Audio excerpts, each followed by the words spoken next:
Forgotten Soldier. Chapter 3, page 77. For 3 or 4 more days, we were involved in occupation of more or less the same kind.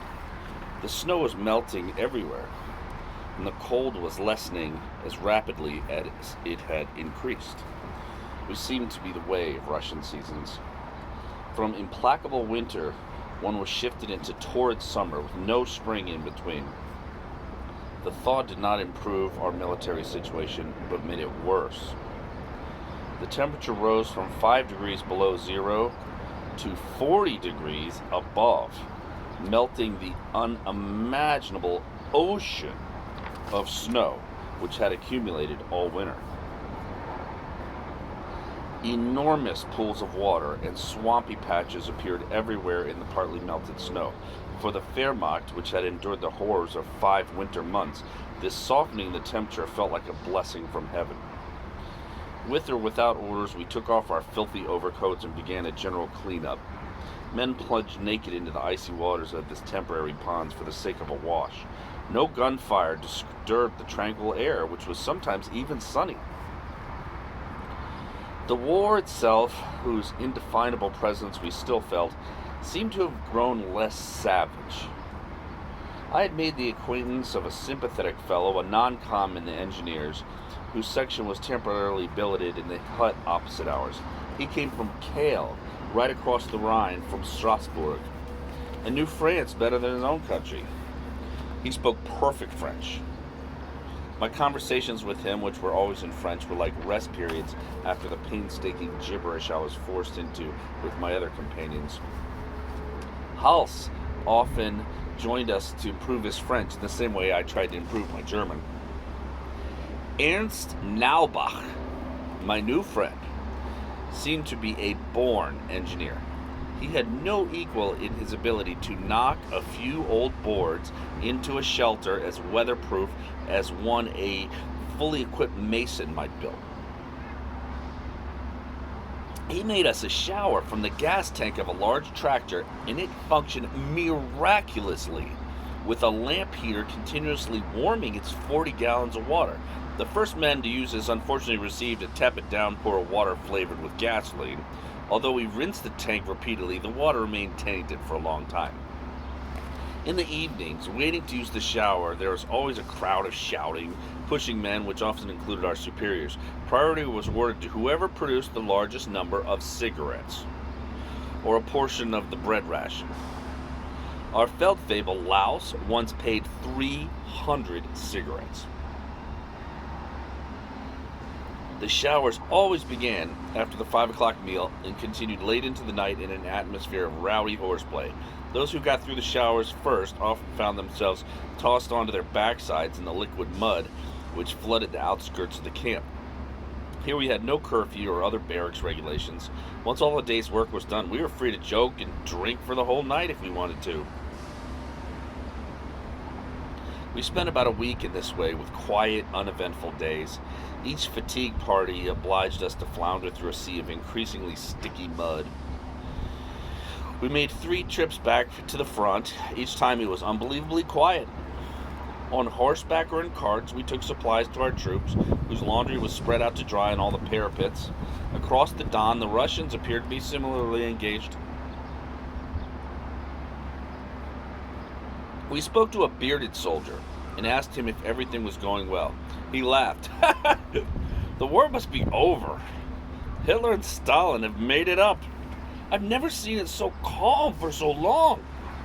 The Popovs do nothing but drink all day and sing all night. They've terrific nerve, too, walking around in the open air right under our guns. Ferk the other day saw 3 of them going to get water from the river, just like that. Didn't you, Ferk? He turned to a sly-faced soldier who was washing his feet in a puddle. Yes, Verk said. We just couldn't shoot them. For once, let's all stick our noses out without getting a bullet between the eyes. A feeling of joy and hope had begun to take hold. Could the war actually be over? It really might be, Hal said. The fellows on the front are always the last to be told anything like that. If it's true, we'll know in a few days. You'll see, Sajer. Maybe we'll all be going home soon. We'll have a terrific celebration. It's almost too good to be true. Don't count your chickens before they hatched, said one of the older men from the robot. His realism damped us down a bit. As usual, we set off down the track, more accurately, a canal of liquid mud which led to our camp. We stopped a moment to talk to Ernst, whose section was trying to restore the track to a usable condition. If it goes this way, he said, we'll have to take boats. 2 trucks came through here, and the stones we broke our back shoving into the mud completely disappeared. It must be nice down in the trenches. They're in a mess, said Hals, and the morale is really terrible, too. I wouldn't be surprised at all if they broke up their guns for kindling. Our fellows in the pop-offs are having a real spree down there. Well, let them make the most of it. There's something funny going on. That radio truck over there is taking messages non-stop. And messengers all the time, too. The last one had to leave his scooter and wade in here to bring the commandant his message. Maybe it was the congratulations for your showers, said Hals. That would be fine by me, but I doubt it. When those fellows run around like that, everybody else will too before you know it. Defeatist, Hals shouted as we left. When we got back to the camp, nothing seemed to have changed. We devoured the steaming mess the cook served up and prepared another evening of larking. Then the louse blew the whistle for assembly. Lord, I thought, now Bacher is right. Here we go again. I'm not going to say anything about the way you look, Louse said. Just pack up. We could be moving out here at any time. Got it? Fuck! Someone said. This was too good to last. You didn't think you could just sit here and fart, did you? There's a war on. Packing up, quote unquote, meant that we had to be ready for inspection. With our uniforms in impeccable order and all our straps and buckles polished and fastened in the prescribed manner. At least that is what it meant at Chemnitz Bialystok. Here, of course, that kind of discipline was somewhat relaxed, but also still dependent on the humor of the inspecting officer, who could quibble at anything from the inside of a gun barrel to the state of our shoes, and impose heavy details or endless guard duty. I can still remember only too well the 4 hours of punishment handed out to me a few days after I arrived at Chemnitz. The lieutenant had drawn a circle on the cement of the courtyard, which was fully exposed to the sun. Then I had to put on the punishment pack. It was a knapsack filled with sand, which weighed nearly 80 pounds. I weighed 130. After 2 hours, my helmet was burning hot from the sun. By the end, I needed all my willpower to keep my knees from buckling. I had nearly fainted several times. That is how I learned that a good soldier does not cross the barracks yard with his hands in his pockets. So we rushed to get our gear in order and frantically polished our sodden leather boots. And before we walk 10 yards, all this will be for nothing, someone said. It took us a good hour to make our kit more or less respectable. Then we had another 24 before our country holiday on the Don was transformed into a nightmare. The day after our sprucing up, I was put on guard duty, and given the period from midnight till 2:30 a.m., I'd summoned up all the patients as standing on the platform of empty munitions cases, which had been put there so the sentry wouldn't sink into the ground. Beside the platform, a foxhole half filled with water was ready to receive the guard responsible for the stocks of gasoline, in this case, myself. The night was mild. A rainy wind blew fat white clouds rapidly across the sky, occasionally revealing a large white moon. To my right, the outline of our vehicles and the camp building stood out sharply. Ahead of me, the enormous dark, hilly horizon melted into the sky. As the crow flies, the Don lay about 5 miles from our first line of German reserves. Between us and the river, some thousands of men were sleeping in conditions of almost unimaginable squalor. The sound of engines came to us on the wind. Both sides used the dark for moving supplies and troops. Two of the sentries patrolling our perimeter came by, and we exchanged the usual formalities. One of the men told a joke. I was about to reply when the whole horizon, from north to south, was suddenly lit by a series of brilliant flashes. Then there was a second series of flickering intensity, and I thought I felt the earth shake as the air filled with a sound like thunder. "Lord, it's an attack!" shouted one of the men on patrol. "I think it's them." We could already hear whistles in the camp and voices shouting orders through the still distant noise of explosions. Groups of men went by on the run. Artillerymen who had been asleep were running to their guns on the edge of the abandoned airfield.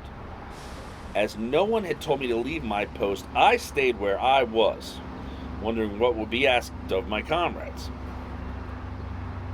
A supply expedition through such a heavy bombardment would be an operation of an entirely different kind from the ones we had recently grown used to. The bursts of distant fire continued, mixed with the sound of our guns. Flashes of light, closer and more brilliant than before, turned the groups of men running through pools of water into shadow puffets. It was as if a giant, in a fit of terrible fury, were shaking the universe, reducing each man to a ludicrous fragment from which the colossus of war could trample without even noticing. Despite my relative distance of danger, I bent double, ready to plunge into my water-filled hold at any moment's notice. Two big crawler tractors came toward me with all their lights out. Their wheel and treads had churned the mud into kind of a liquid sludge. Two men jumped down and almost disappeared into it. "Give us a hand, guard," one of them called. They were splattered with mud right up to their helmets. The bombardment continued to inflame the earth and sky as we loaded some drums of gasoline onto their machine. "There's always something to fart in your face," one of them said to me. "Good luck," I answered. Farther up, the soldiers in my units were rounding up the nervous, jostling horses, which kept falling in the mud and whinnying frantically. Several times, trucks came by to collect drums of gasoline so that by daybreak, when my relief hadn't appeared, I wondered how much there was left for me to guard. The bombardment was almost as strong as ever. I felt exhausted and confused. A group of boys from my company came by, led by a sergeant who waved me over to join them.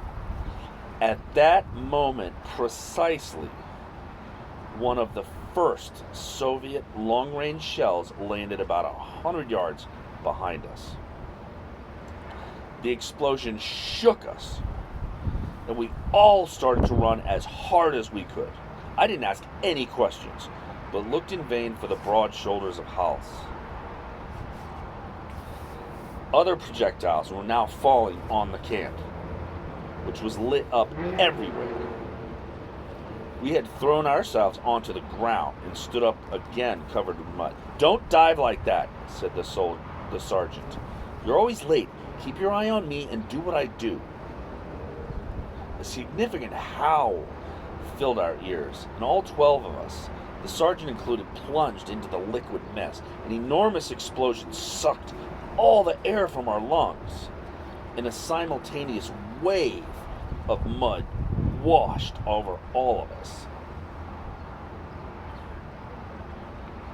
We stood up again, soaked with filth and wearing the pinched smiles of civilians who climb unscathed from a bad wreck. 3 or 4 more bursts, quite nearby, forced us down again. Behind us, something was burning. As soon as we could, we ran to the nearest musician's dump.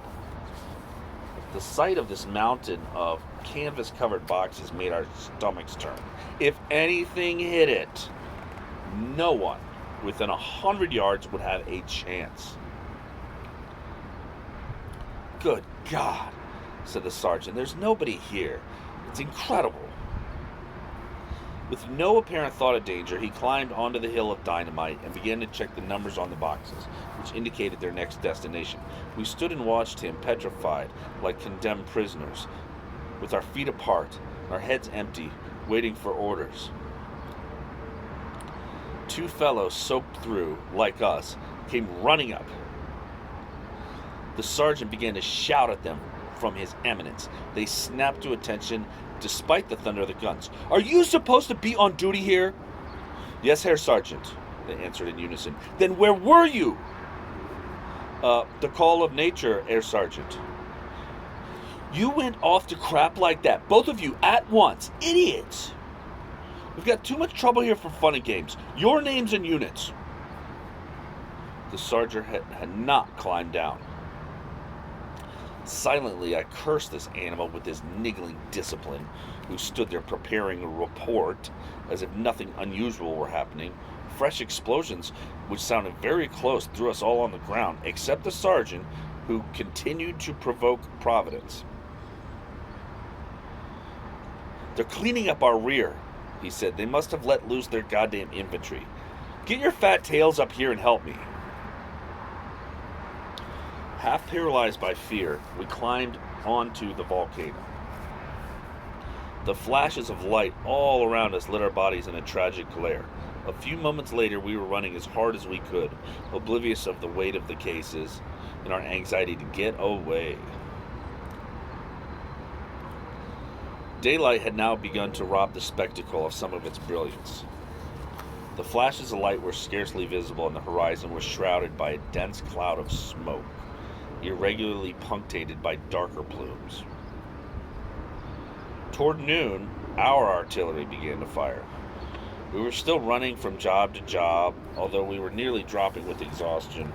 I can remember sitting in a huge crater which had been dried out by an explosion, staring at the long barrel of an I-55 spitting fire with rhythmic regularity. I had found Hals and Lenzen, and we were sitting together, with our hands over our ears.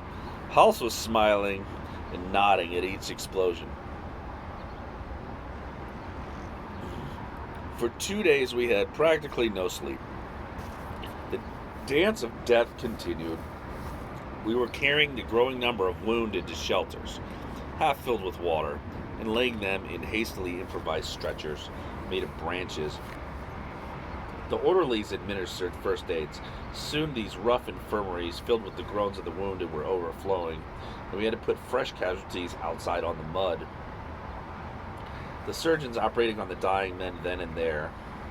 I saw horrifying things at these collection points, vaguely human trunks which seemed to be made of blood and mud. On the morning of the third day, the battle intensified. We were all gray with fatigue. The shelling went on until dusk, and then inside an hour, stopped. Clouds of smoke were rising all around the battlefront. We felt as if we could smell the presence of death. By this, I don't mean the process of decomposition, but the smell that emanates from death when its proportions have reached a certain magnitude. Anyone who has been on a battlefield will know what I mean. 2 of the 8 huts that made up our camp had been reduced to ashes. The ones that remained standing were overflowing with wounded. Laos, who had a good heart when the chips were down, saw that we were foundering and allowed us each an hour or 2 sleep as he could. We dropped to the ground wherever we were, as if felled by sleep. When our time was up and we were shaken awake, we felt as though we'd only been asleep for a few minutes. With exhaustion threatening to overwhelm us again, we returned to the nightmare of carrying agonized, mutilated men, or laying out rows of horribly burned bodies, which we had to search for their identity tags.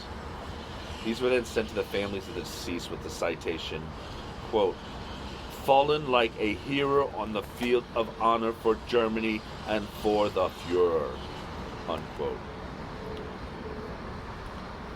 Despite the thousands of dead and wounded, the last battle fought by the German army on the Down was celebrated the day after the shooting stopped. The mouths of the dying men were pried open so that they could toast this Pyrrhic victory with vodka. The On a front approximately 40 miles long, General Zhukov, with the help of his accursed Siberia army, which had just contributed to the German defeat at Stalingrad, had been trying to break the Don line south of Voronezh. Instead, the furious Russian assaults had broken against our solidly held lines. Thousands of Soviet soldiers had paid with their lives for this abortive effort, which had also cost us very dear.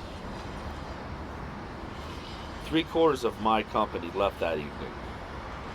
The trucks were jammed with wounded, who were lying almost in piles. I was separated from Hollis and Lenson for a moment, a separation I never liked. Friendships counted for a great deal during the war. Their value perhaps increased by the generalized hate, consolidating men on the same side in friendships which never would have broken through the barriers of ordinary peacetime life. I found myself alone with a couple of men who may have been more or less interesting, but with whom I never had the chance to talk. As soon as I could, I abandoned them for a truck seat, on which I attempted to regain some of my strength.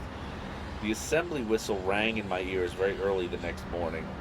I opened my eyes. The truck cab had made an excellent bed, more or less the right size, and I felt as though I'd finally had some sleep.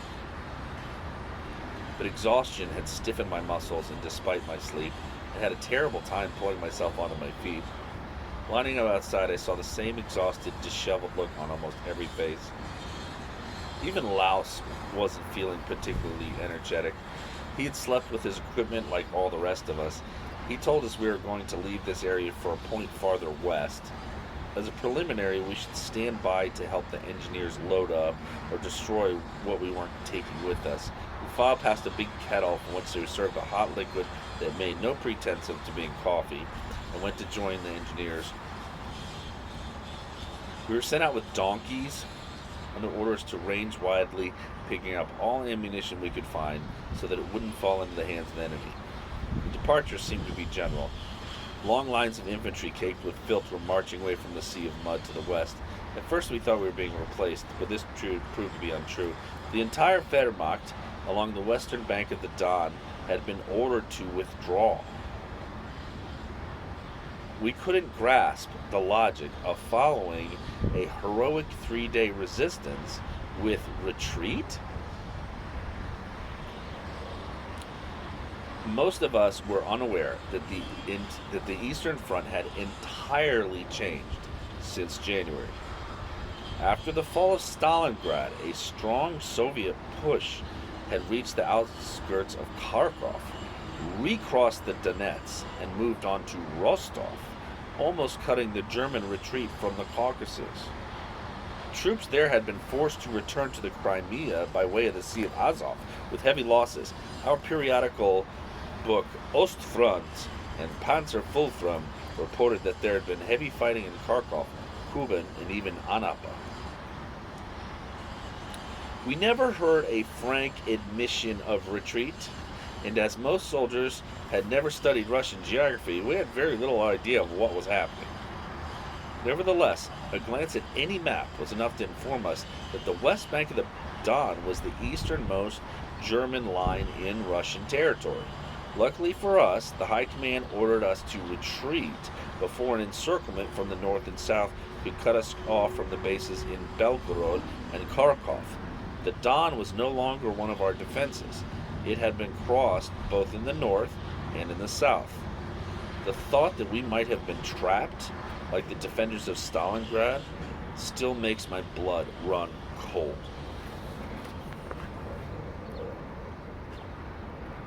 For 2 days, the infantry had been pulling out, either on foot or loaded in trucks. Soon, only a small section of Panzergruppe was left at the nearly empty camp. The passage of vehicles and men had returned the Luftwaffe field into an extraordinary quagmire.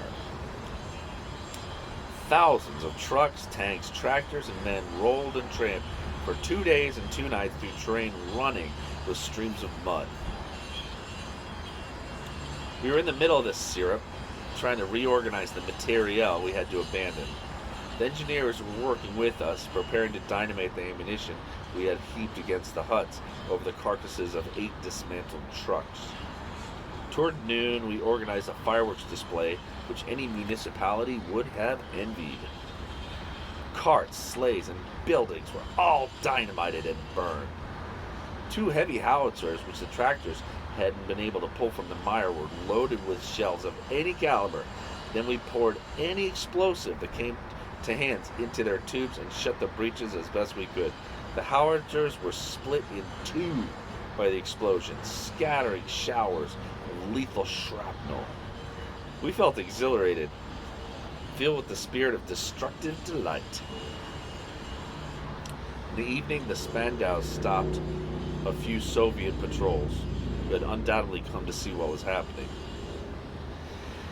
During our last hour, we were under light artillery fire, which caused us a certain emotion. Then we left. After the period of light artillery fire, the troops covering the Panzergruppe signaled several enemy penetrations into our former positions. A hasty departure order was given. We were no longer organized to hold off the Russians for any length of time. I was carrying my belongings, looking for a vehicle, when our Feld assigned me to a truck we'd captured from the enemy, which was now carrying our wounded. "Step on the gas," he said. "We are getting out now." Every soldier in the Wehrmacht was supposed to know how to drive. I had been given some idea of how to handle military vehicles during my training in Poland, but on machines of a very different kind. However, as one never discussed orders, I jumped into the driver's seat of the Tatra truck. In front of me, the truck's dashboard presented an array of dials whose needles uniformly pointed down, a few buttons, and a series of words of indecipherable Russian characters. The engineers had just attached the heavy truck to the back of the Mark IV tank. We would be leaving instantly. It was essential that I get the wretched machine to start. I considered climbing out and confessing my incapacity, repressed the idea on reflection. They might assign me to something more difficult or even leave me behind to get out on my own feet as I could. If I couldn't move, I would be captured by the Bolsheviks, a thought which terrified me. I pawed frantically at the dashboard and was blessed by a miracle. My desperate eye fell on Ernst, who was clearly looking for a lift. "Ernst!" I shouted. "Over here! I've got room!" My friend joyfully jumped aboard. "Oh, great. I was ready to hang on to the back of a tank," he said. "Thanks for the seat."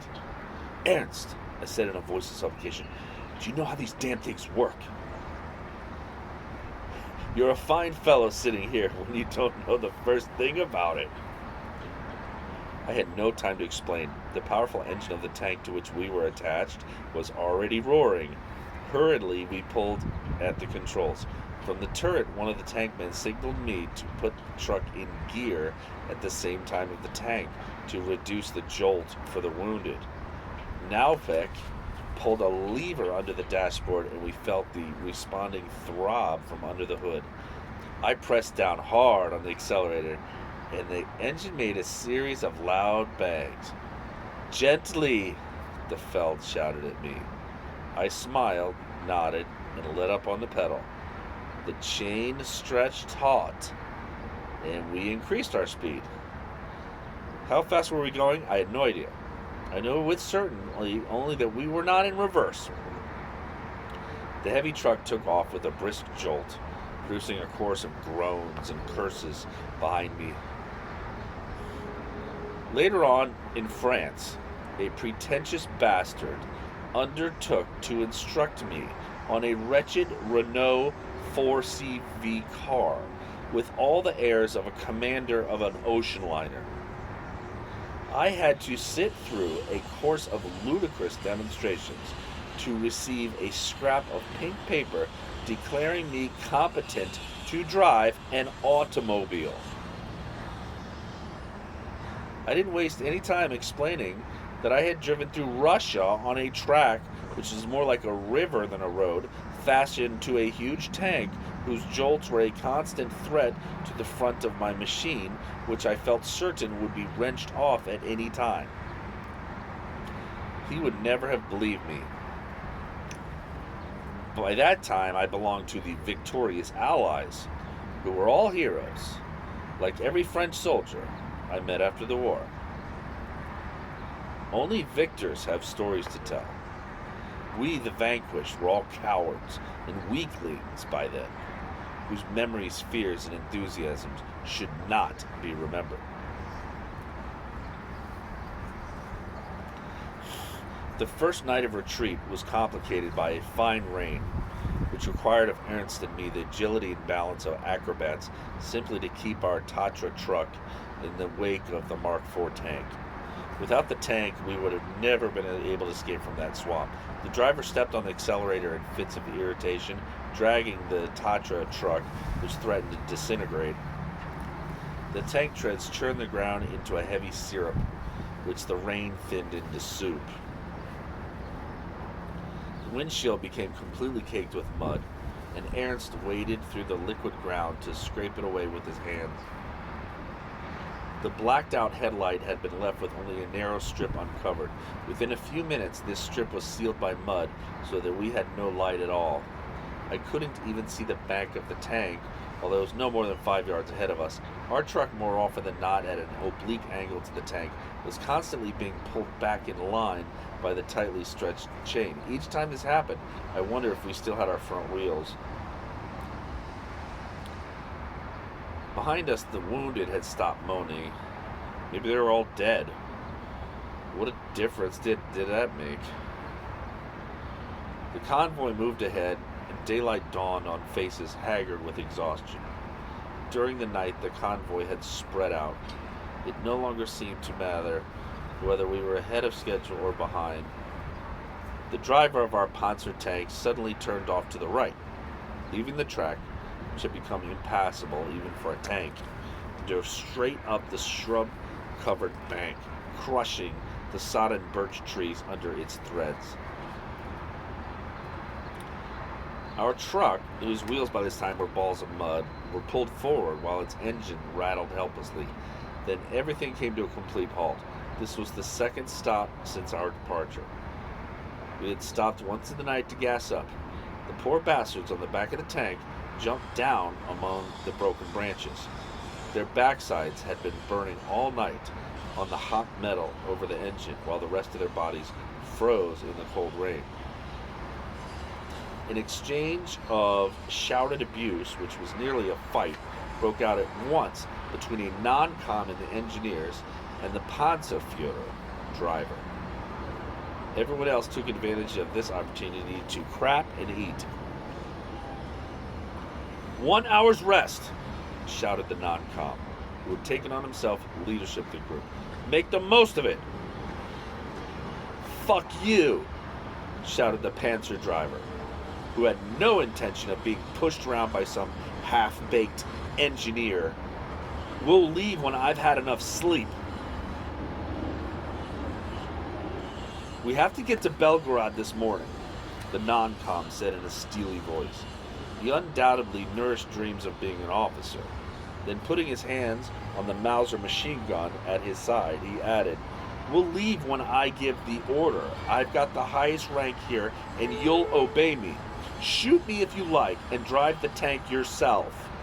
I haven't slept in 2 days, and you're going to leave me the hell alone."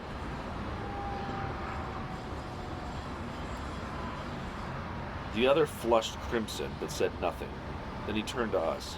"You two, instead of standing there asleep on your feet, get into this truck and help the wounded. They have their needs too." "That's it," added the tank driver, who was clearly looking for trouble. "And when they're finished, the air sergeant will wipe their asses." "You watch it, or I will report you," snorted the sergeant. He was now white with rage. Inside the truck, the wounded had not died, despite the jolting of the journey. They were no longer making any noise, and we could see that some of their bandages were soaked with fresh blood. Fighting the exhaustion which made our hearts race, we helped them down and back as best we could, omitting only one man who was missing both legs. They all asked us for something to drink, and in our ignorance we gave them as much water or brandy as they wanted. We certainly should not have done this. 2 men died a short time later.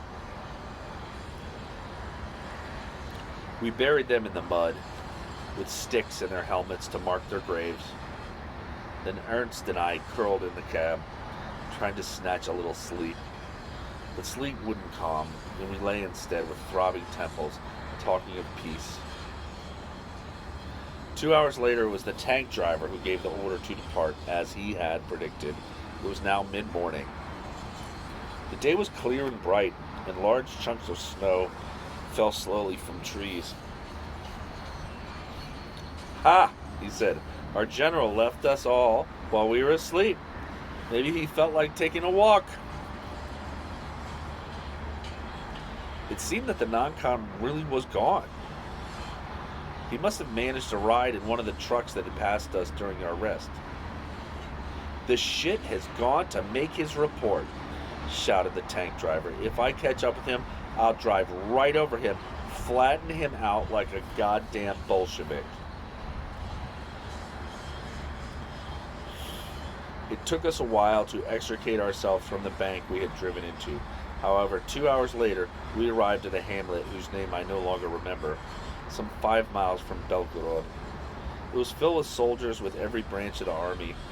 The few streets were perfectly straight, lined with low houses. The way the roofs sat on the walls reminded me of heads with no forehead,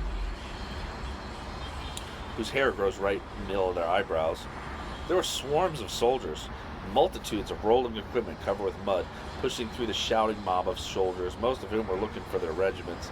The road at this point had been roughly resurfaced, which was much more negotiable. We unhooked ourselves from the tank, took on 8 or 10 of the engineers who had been riding on its back. Somewhat bewildered by this flood of soldiers, I had stopped the truck and was looking for my company. 2 MPs told me they thought it had gone on toward Kharkov, but as they weren't sure, they sent me to the redirection center, which had been organized in a trailer, was staffed by 3 officers who were tearing their hair. When I was finally able to catch their attention, through the thousands of shouts and gesticulations besieging them, I was harshly reprimanded for straggling. They probably would have sent me to be court-martialed if they'd had the time. The disorder was incredible, and the infantry, half furiously, half joking, flooded into the Russian huts. We might as well sleep while we wait for all this to settle down.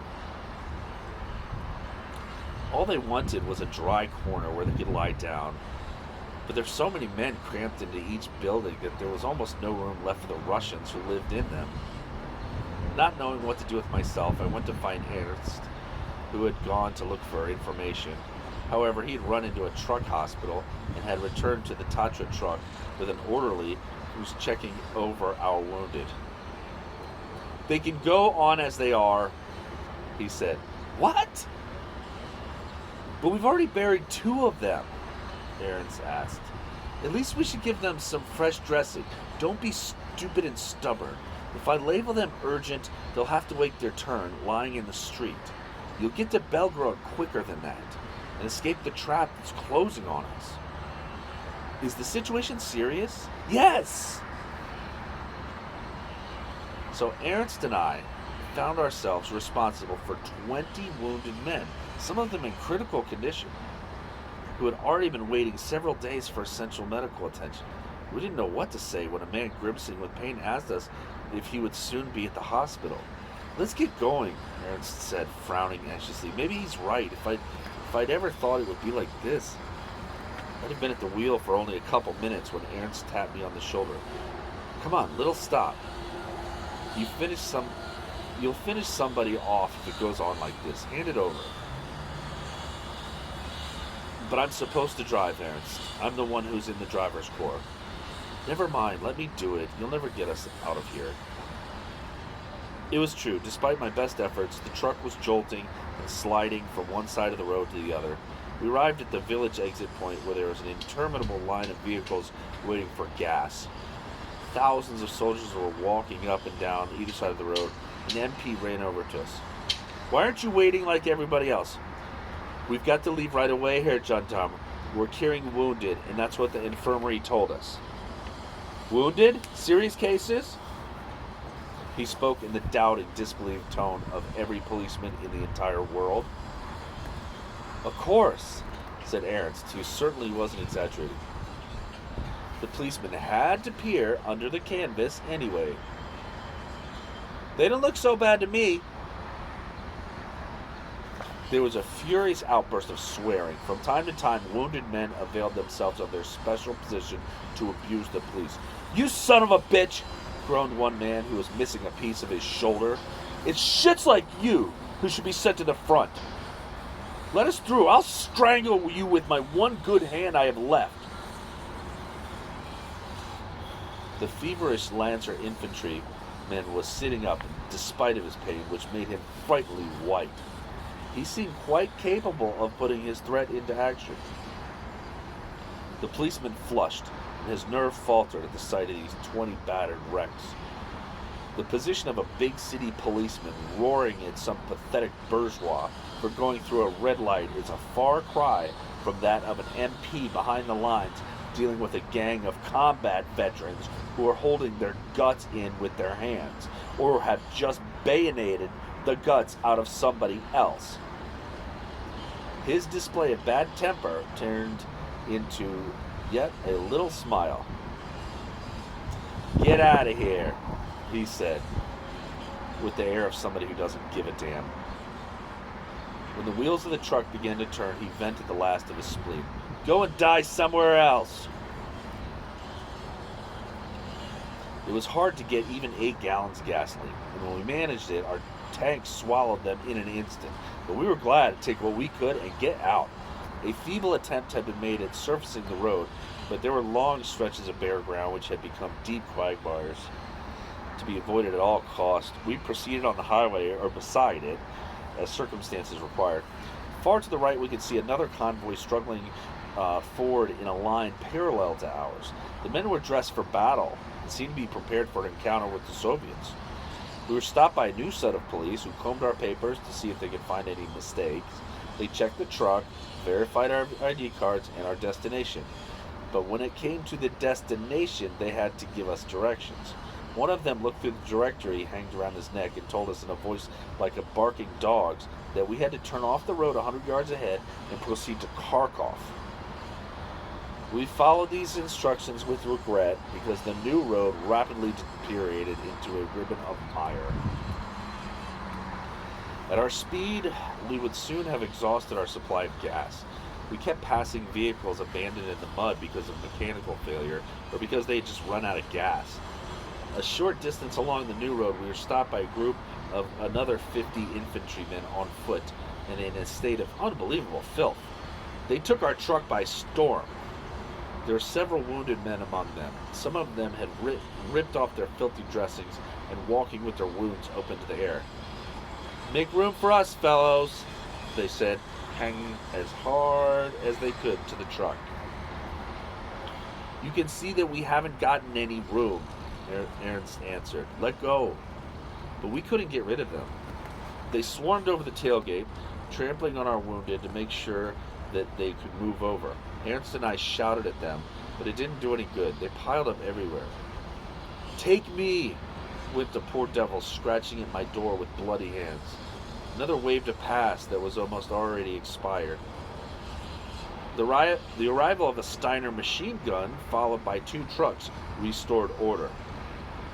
An SS captain climbed out of the Steiner. What's this ant heap? No wonder you've broken down. It's impossible. There must be 100 men here. The men scattered immediately without asking for anything more. Ernst saluted and explained the situation. Very well, said the captain. You take 5 more along with your wounded.